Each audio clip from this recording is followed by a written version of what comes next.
Antaliantsu Anjanarivo, 20 ans, est la 31e victime de l'affaire d'Abou Malazim Mirkessine. Selon le député Tutsu Ndjemapanj, la non-transmission des résultats d'analyse aux médecins expliquerait le grand nombre de décès.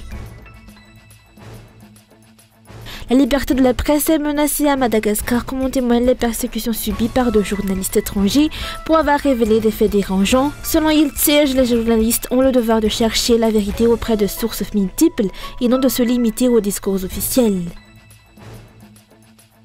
De l'actualité internationale, des bombardements russes ont tué au moins 3 personnes en Ukraine, ont annoncé samedi 19 juillet les autorités locales, après une nouvelle nuit de frappes de drones et de missiles menées par la Russie. Depuis plusieurs semaines, Moscou a intensifié ses attaques.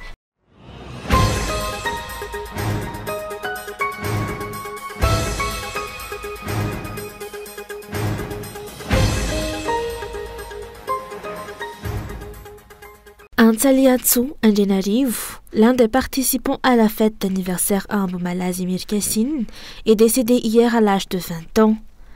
Le lundi 16 juin, il est entré à l'hôpital. Encore conscient, les yeux ouverts, ses mains bougeaient, témoigne son père. Pris en charge par les médecins dès ce moment-là, Hans a commencé à perdre connaissance le mardi 17 juin et est resté dans cet état pendant 26 jours. Sa santé semblait ensuite s'améliorer, mais la situation s'est finalement aggravée jusqu'à son décès.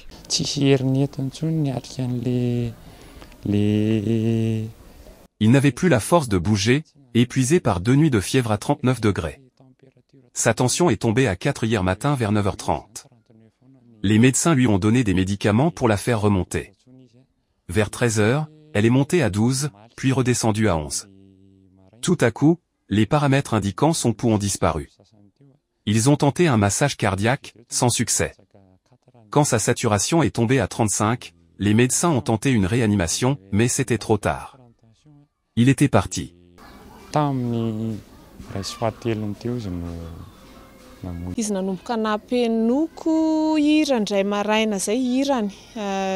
matin, je lui ai fait écouter un de ses chants d'église. Une larme a coulé de ses yeux. Le soir, son nez a commencé à bouger. Puis ses yeux. Il reprenait connaissance. On avait beaucoup d'espoir. Ensuite, il a eu une infection à la gorge, à cause de la sonde qu'on lui avait posée. Les médecins l'ont enlevée, mais trop tard. C'est cette sonde qui a provoqué l'infection, et apporté des microbes.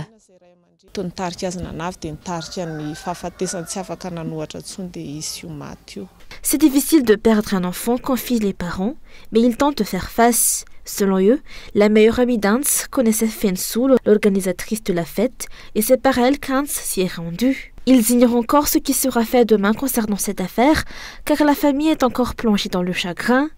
Hans était l'aîné et avait un petit frère, aujourd'hui effondré selon sa mère. L'inhumation d'Antaliantsu Anjanarivo aura lieu ce lundi à Mburputz-Telatamati.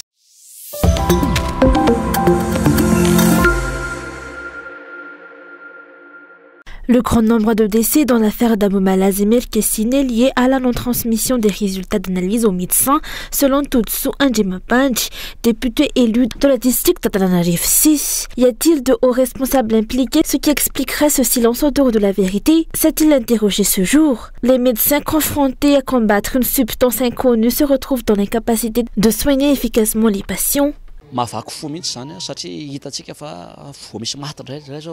C'est d'une tristesse. Encore un jeune est mort, faute de mesures prises à temps par les autorités. On cache la substance à l'origine des décès. Ont-ils peur de dire qu'il s'agit de botulisme, et que cela révèle des défaillances graves?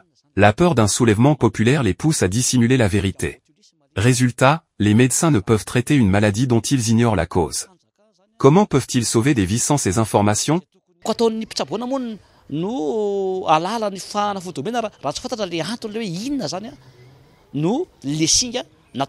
Selon lui, les patients encore hospitalisés à la suite de cette intoxication semblent aujourd'hui condamnés à attendre la mort. Il exhorte les autorités à assumer pleinement leurs responsabilités.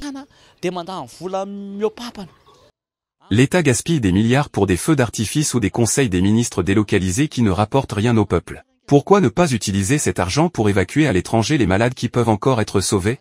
Pourquoi les laisser mourir? Oui, pour nous, l'État est responsable.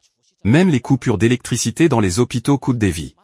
Il y a quelque chose de louche dans cette affaire, et la population sombre dans la psychose, car on lui cache la vérité. J'en appelle aux autorités, ce ne sont peut-être pas vos proches qui sont touchés, mais ne restez pas insensibles.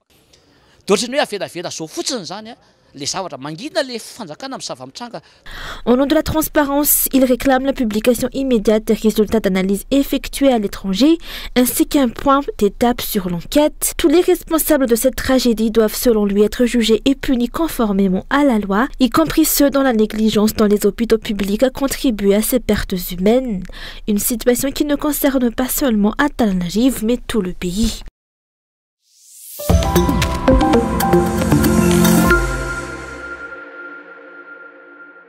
La liberté de la presse est menacée par la dissimulation de la vérité, dont font preuve les autorités, mises en lumière surtout après la déclaration de 2 journalistes de médias étrangers affirmant être victimes de persécutions de la part des partisans du régime pour avoir révélé la vérité sur la situation à Madagascar. Des personnes sont payées pour persécuter les journalistes étrangers à Madagascar afin de les intimider et de les réduire en silence. La direction ne devrait pas oublier que c'est le devoir des journalistes de rechercher la vérité et de la rapporter à la population.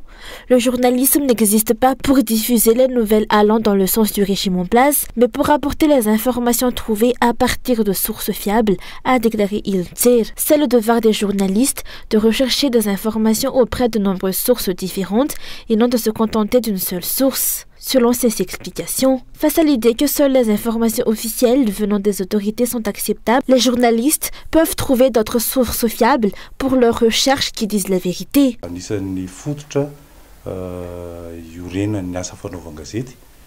Le fondement du journalisme est la diversification des sources.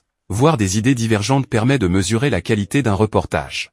Il est le droit des journalistes de faire ces prises de nouvelles, pluralité des sources, diversité de l'information.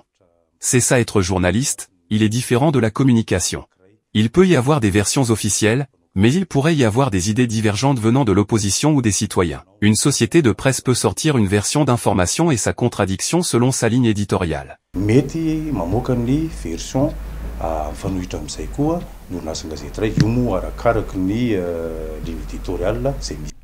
Récemment, la véracité des informations officielles données par les autorités est douteuse et discutable, ce qui pousse les journalistes à se tourner vers d'autres sources. Les reportages des journalistes, qu'ils soient locaux ou étrangers, n'ont pas pour but de flatter ou de louer le régime en place. Ils ne devraient pas être persécutés dans l'exercice de leur profession pour avoir révélé la vérité. Les journalistes étrangers sont victimes d'intimidation, mais de nombreux journalistes malgaches ne peuvent pas non plus exercer leur profession librement en matière de recherche et d'obtention d'informations, surtout auprès de l'exécutif.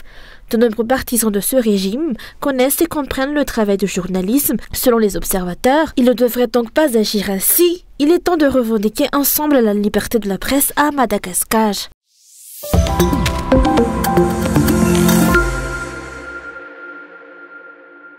À 2 jours du début de l'examen du baccalauréat, les enseignants interpellent les autorités concernées pour prévenir toute perturbation de cet examen national. Le baccalauréat qui a connu des problèmes presque chaque année sous ce régime.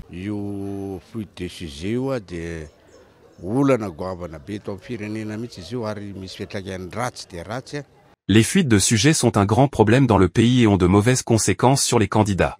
L'électricité constitue également un problème, passer les examens sans éclairage serait horrible. Nous demandons donc aux dirigeants et à la Jirama de ne pas couper l'électricité durant l'examen, car ces coupures ont déjà perturbé les révisions. Cela pourrait avoir un impact sur les résultats. Les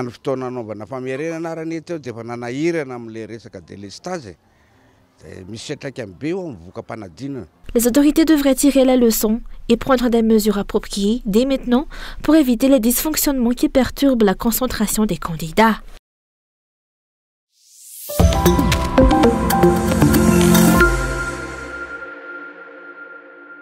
La culture japonaise et l'apprentissage de la langue japonaise suscitent un engouement croissant à Madagascar. Ce jour, Antananarivo a accueilli des représentants de 16 pays africains venus renforcer les liens autour de cette passion commune.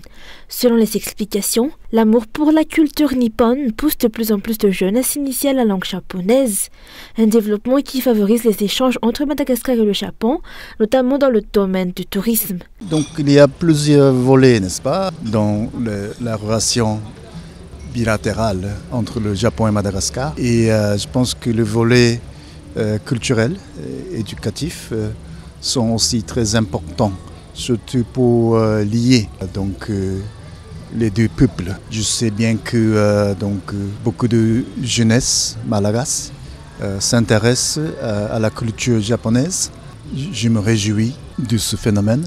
Donc j'espère à travers la maîtrise de la langue japonaise, il y aura de plus en plus de jeunesse qui s'intéresse au Japon tout entier. Espérons qu'ils puissent aller au Japon un jour. Oui.